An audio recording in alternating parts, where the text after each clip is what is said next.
From 1927 to 1929, there was a keen interest in aviation that had become known as a Lindbergh boom, named after a gentleman named Charles Lindbergh after he was awarded the Orteig Prize in 1927 for completing a non-stop solo flight from New York City to Paris, which was 3,600 miles and lasted for 33.5 hours. But this flight was no easy feat. Charles Lindbergh took a lot of risks to make the flight possible, such as throwing out important apparatus from the plane that he named the Spirit of St. Louis. The stuff that he threw out of the plane he felt that he just didn't need, just to lighten the load. But that also did include his parachute, which I would argue that he may have needed at some point in the journey if things had gone wrong. And to add to the difficulties of the flight, Charles had only been able to get 3 hours worth of sleep that night, and actually fell asleep at one point whilst flying above the clouds, resulting in the plane going into a nosedive above the Atlantic. But luckily, he was shook awake just in time to right the plane and carry on with the flight, arriving at his destination on May the 21st, 1927. Now, this achievement brought about a lot of positive interest in aviation and helped kickstart the beginning of commercial flights, as well as the airmail service. The flight also helped Lindbergh's career and literally made him a massive celebrity. And to say he was successful was an understatement. After the flight, he was awarded the Distinguished Flying Cross, the Medal of Honor, the Legion of Honor, and promoted to Colonel in the US Air Corps. He appeared in Time magazine in 1928 as the first ever man to be featured in the magazine's Man of the Year issue. President Herbert Hoover appointed him to the National Advisory Committee for Aeronautics in 1929, and then in 1930 he received the Congressional Gold Medal. So it's safe to say that Charles was very, very successful. But if there was one thing bigger than his success, it was his fame and celebrity status. It was a few years previous, in 1927, that Charles was invited to Mexico by a gentleman named Dwight Morrow, who was Charles's financial advisor, and it was in Mexico that he met his future wife, Anne Morrow, who was Dwight Morrow's daughter. And on May the 27th, 1929, Charles and Anne became man and wife, and it is safe to say that their image was splashed upon many newspapers at the time. The public loved them, and the newspapers gave the public what they wanted. But Charles was not too keen on being a celebrity. It was all a bit too much for him. He didn't like being in the spotlight so much. In 1930, Anne gave birth to a baby boy, who they named Charles Augustus Lindbergh. If anything, with the arrival of the newborn baby, the attention from the newspapers was only intensified, with pictures of the baby gracing the front page, and the papers even had a new nickname for the child, the Eaglet, or Baby Lindy. Privacy was hard to come by, so the Lindberghs decided a country home would be a good idea that was secluded, a place they could escape from the constant barrage of the press, and construction was started. The house was built in 1931 outside Hopewell, New Jersey, in a very secluded spot, away from the pressure of the family's celebrity status, and life was good. That is until the evening of March the 1st, 1932. On that fateful night, the family were not actually meant to be at the country house, but due to baby Charles and Anne both feeling unwell, they decided to stay. That night, the baby was placed in his crib in the upstairs room after he had some Vicks Vapor Rub applied to his chest to help him sleep by Miss Gow, the family's nanny. She then proceeded to pin down the baby's sheets around him to ensure that he was securely tucked in for the night, and then Mrs. Gow and Anne closed all the shutters to the windows in the bedroom, apart from one that wouldn't quite close, as though the wood was warped. Then they left the room at around 7 p.m. From this point on, I'm going to refer to Charles Lindbergh Jr. as just the baby or the child, to avoid confusion, because obviously him and his father share the same name. At around 8:25 p.m, Charles Sr. arrived home and sat down for supper with his wife in the dining room. Around 2 hours after the baby was put to bed, Charles heard a strange noise coming from the kitchen area, which he thought sounded like an orange crate breaking. But he didn't think much of this and didn't bother to investigate. At around 10 p.m, the nanny decided to check on the baby. As she walked into the room, she walked over to the window that was open and closed it, and then she listened in the dark for the baby's breathing, but she couldn't hear anything coming from the crib, so she outstretched her arm and felt for the child, only to feel empty sheets that were still firmly tucked in, but there was no baby. Mrs. Gow at once hurried to Mrs. Lindbergh's room and met her just as she was leaving the bathroom after her bath. Mrs. Gow asked if she had the baby, and shocked Anne said no she didn't. So they rushed downstairs to Charles, who was now in the library, and asked him the same question. He at once jumped to his feet and hurried up the stairs to the baby's room. As he entered the room, he searched for the child, and he noticed something sitting on the windowsill. It was an envelope. He pulled out the note and began to read what was clearly a ransom note. Charles at once ran from the room and grabbed his Springfield rifle and contacted the police and then searched the grounds, but it was no good. The baby was gone. The only thing left behind was a homemade ladder made by the culprit and muddy footprints which were left on the bedroom floor. And of course, the ransom note, which I will read to you now. Dear sir, have 50,000 ready with 25,000 in $20 bills, 15,000 in $10 bills, and 10,000 in $5 bills. After 2 to 4 days, we will inform you where to deliver the money, spelled M-O-N-Y.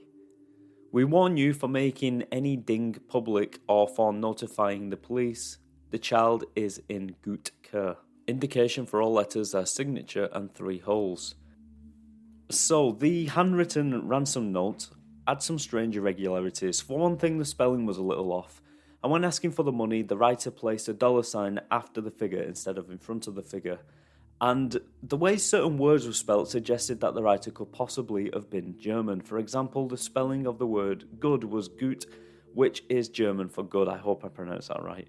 Also, the kidnapper left a symbol at the bottom of the page that consisted of 2 interconnected blue circles surrounding a red circle with a hole punched through, and 2 more holes to the left and to the right.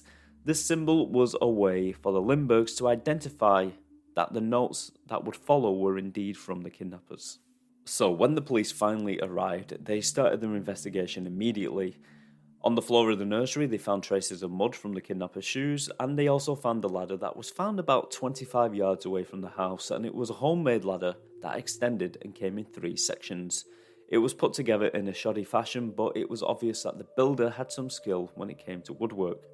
The ladder was also damaged. It had a split running down the side rail, and this may have been the noise that Charles heard earlier that night. It's thought that this may have happened when the kidnapper was descending the ladder with the child. The ladder and the entire room was dusted for prints, but no prints were found apart from the child's prints upon the windowsill. There was also a chisel found in the woodland area and a few footprints that ended near some tyre tracks that may have been the getaway car. The chisel was brought into the house and was also dusted for prints. The police may have been a little careless with the evidence that they found due to the fact that after they dusted it for prints, they then used that evidence to reenact the crime and try and understand what had happened. They even erected the ladder to the 2nd floor outside the child's room. News of the kidnapping circulated fast, bringing hundreds of locals upon the Lindbergh estate who wanted to show their support and help search for the child, or simply wanted to witness what was going on. Although most of these people wanted to show their support and help in the search, in reality they were only making it harder to find any possible trace the kidnappers had left behind, like footprints for example, that would have been destroyed by the large traffic of people walking all over the crime scene. Having little to no clues to go off, the number one theory was that this was the work of organised crime. But at the same time, a lot of mobsters actually sympathised and actually wanted to see the boy returned safely and offered to help. This included Al Capone, who offered his services to help find the child, although this would come at a price, and that price was an early prison release, and of course, it was denied. President Herbert Hoover also wanted to help and brought in the Bureau of Investigations to work alongside the Jersey police, although Charles Lindbergh made it clear from the start that he was in charge. He didn't want any police getting in the way of getting his son back, and he would pay any ransom to make that happen, and the police should stand down whenever he ordered it. And the police agreed. A few days later, a second note arrived from the kidnappers. The kidnappers were not happy with the inclusion of the police, as they had asked for the Lindberghs not to involve them, and because of this, they insisted that they would now have to keep hold of the child longer, who they insisted was in good health and being taken care of. But because of the new complications, they were now asking for $20,000 more, bringing the ransom up to $70,000. Whilst investigations were taking place, a gentleman named John F. Condon, a retired New York schoolteacher, had taken a keen interest in the case and wrote a letter to the kidnappers that he placed in a local newspaper.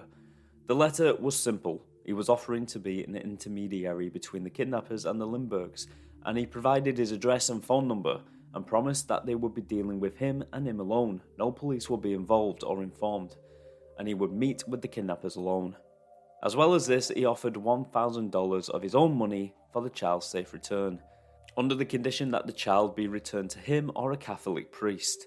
His main concern was a safe return of the child.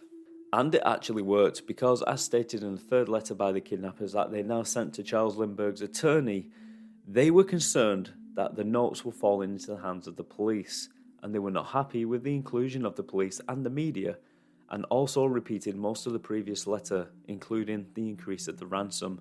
So in their next ransom note that was actually delivered to John Condon, they agreed that he should be their intermediary, and they even refused to accept his $1,000. Inside Condon's envelope was another smaller envelope addressed to Charles Lindbergh. Mr. Condon at once rang Charles Lindbergh, who requested that John should read the letter to him. The kidnappers basically told Lindbergh in the letter that they were happy with Condon being the go-between, and they also included a sketch of a box inside the letter. This box they wished Lindbergh to construct and place the ransom money inside when the exchange took place. They warned that there should be no trap to catch them, and that his son was being held 150 miles away, and after the money was delivered, the location of the boy would be sent 8 hours after, and he should have his plane fueled ready for the trip. And with this, Lindbergh agreed to the arrangements, and a note was placed in the New York American informing the kidnappers that the money was ready. A few days later, Condon received a letter at his home from the kidnappers, which informed Condon that they were ready to make the trade, but refused to go to his house due to the possibility that police may be watching. The letter gave instructions that Condon should travel by car, then train to an abandoned Frankfurter stand, where he would find another note with the destination of a meeting place written upon it, and that place was Woodlawn Cemetery in the Bronx. In the shadows of the cemetery, the kidnapper made himself known to Condon by waving a white handkerchief, which he placed over his face. He also wore a felt hat with the brim pulled down, concealing his features. John Condon had actually spoke to the kidnapper the previous night by telephone and recognised his thick accent right away, and he concentrated hard on the man's voice and focused on the little details in case he needed to identify the man in the future, but in the darkness, his features were hard to see. The man claimed that he was part of a group and the toddler was safe and being held aboard a boat on the coast. John Condon needed proof that this was the actual kidnapper and not a chancer just after the reward money, and refused to hand over any money until he had proof that they had the child. And then something unplanned happened. The cemetery guard approached, and this spooked the kidnapper, who at once jumped the fence and ran down the street. The cemetery guard actually had no idea what was happening. He had no idea what was going on. He had nothing to do with this meeting. He just so happened to be walking past. Condon gave chase and eventually caught up with the man a little down the street and assured him that he was alone. They sat on a bench as the kidnapper told Condon that he was afraid to get caught. He feared 30 years in jail or worse. The kidnapper then asked a very strange question that shook Condon to his core. The kidnapper asked, "Would I burn if the package was dead?" The package meaning the child. Condon was shaken by this and asked if the child was okay. The kidnapper then insisted that the child was fine and he should reassure the parents of this and that the baby was being looked after very well, following Mrs. Lindbergh's feeding instructions left to them via the newspapers. Condon had no other choice but to take the word of the kidnapper. Condon had previously taken some blanket pins from the child's bedroom and took them from his pocket and asked the kidnapper if he knew what they were. The kidnapper told Condon that these were the pins that held the baby's blankets down in the crib. And with that, Condon established that this must be the very man that actually entered the baby's bedroom and took the baby. The kidnapper once again ensured that the baby was just fine and was being held 6 hours away on board a boat and was being cared for by 2 women. He also told Condon that there were 6 members in the gang. The 2 men then parted ways. Until further proof that this was the man who had the child, no money would change hands. A few days later, Condon received a package in the mail. It was a child's sleeping suit, and Charles and Anne Lindbergh confirmed that the sleeping suit did indeed belong to the baby. The kidnappers once again informed the Lindberghs that they wanted to take the money and then give the destination of the child, and they did this in a way to ensure their own safety. They informed Condon that another ad should be placed in the paper saying that the money is ready, and then another meeting will be arranged.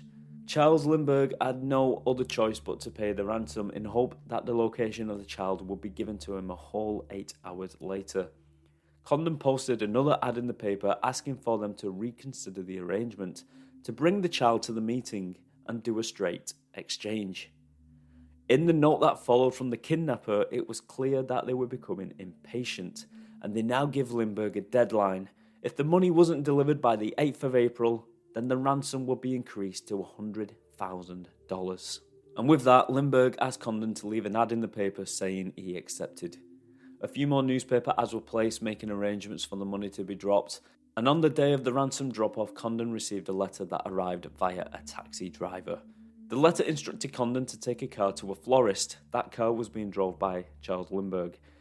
There he should look under a table and retrieve a note left under a stone, and that note led Condon to another destination with another note that instructed him to make his way down Whitmore Avenue, and the kidnapper would walk towards him. Eventually, Condon and the kidnapper met, but Condon refused to hand over the money until he had the child's location. Frustrated, the kidnapper then disappeared for 10 minutes and then returned with a sealed envelope. The kidnapper insisted that he not open it for another 6 hours. With that, Condon handed over not $70,000 but only $50,000, claiming that Charles Lindbergh was only able to raise that amount of money. But the kidnappers accepted the money and they went their separate ways. Back in the car, Condon handed over the envelope to Lindbergh, who opened it straight away. He would be damned if he was going to wait 6 hours. The letter said that the boy was being held on a boat named Nellie, along with the location, which was off the coast of Massachusetts. The next day, Lindbergh set off into the skies in his plane, flying towards the destination that was in the note. He flew over the coast looking for this boat named Nellie, but unfortunately, he never found the boat. He never found his boy, and communication with the kidnappers had come to an end. Over 2 months after the kidnapping, on the 12th of May 1932, the body of a badly decomposed child was found on the side of the road in the woodland area by a truck driver who had stopped to relieve himself. He had noticed a skull sticking out of the ground and a foot. The rest of the body was covered by dirt, in a very shallow grave that looked as though it had been done half-heartedly, as though dirt and leaves had just been kicked over the child. What was left of the child's body lay there exposed to nature. The skull had a nasty fracture, suggesting that the baby had been killed by a violent blow to the head and had been partially eaten by the wild animals. He was almost unrecognisable. The body was that of baby Lindy, Charles Lindbergh Jr. It was suspected that he was murdered on the very night of the kidnapping and was simply disposed of straight away. Some people believe that the baby may have been dropped when the kidnapper was descending from the ladder. It was even suggested that the child may have been thrown from a moving car. The baby's body was sealed inside a coffin, so Charles and Anne did not have to see the horrendous state of their baby son, and they could remember the little boy as he had been in life. The investigations didn't stop there, however, and there were many more questioned about their whereabouts on the night of the kidnapping. This included a lady named Violet Sharp, who worked as a waitress for the Lindberghs. Before she was questioned, the police went through her belongings without her knowledge, and they discovered that she had quite a lot of savings and decided this was far too much savings for a waitress on a very small wage. And for some reason, they questioned her not once but 3 times. And when they asked where she was on the night of the kidnapping, she refused to say, claiming that her affairs were private. Eventually, she would say that she had been on a date, but the police still suspected her and she was scheduled to be questioned for a 4th time. On June the 10th, 1932, Violet Sharp committed suicide by poisoning herself. She was later cleared of suspicion, but by that time it was too late. The kidnappers had been paid mostly in gold certificates and the rest in banknotes. This was actually done on purpose to try and catch them at a later date. You see, the gold certificates were due to be recalled by President Roosevelt, who made the decision to take the United States off the gold standard, and the authorities knew that this would happen. Each certificate handed over to the kidnappers had its very own serial number, and of course each one of those serial numbers were recorded, and word was spread out to every cashier that they should keep a keen eye open for any one of these serial numbers popping up. In September 1934, a gas station attendant became suspicious of a gentleman trying to pay for gas with a gold certificate, and took note of the serial number and the man's registration number of his car. The authorities tracked the license plate number to a home of a German immigrant named Bruno Hauptmann. And upon searching the man's home, they found $23,000 of the ransom money in his garage, as well as a gold certificate in the man's pocket. Bruno Hauptmann insisted that the money had been left with him in a box by a friend called Isidor Fisch, who had gone back to Germany and passed away. When he learned of his friend's death, he stored the box in his broom closet up on a shelf. And then one day when he was going in there to grab a broom, he damaged the box accidentally, and he was able to see inside, and he found the money and decided to keep it for himself. He claimed that his friend owed him money, and in his eyes, he was just taking what was owed to him, even if the sum was considerably larger. But Bruno Hauptmann always insisted that he had no idea that the money was connected to a crime. But this was all a little bit thin. It wasn't only the money that linked Bruno to the crime.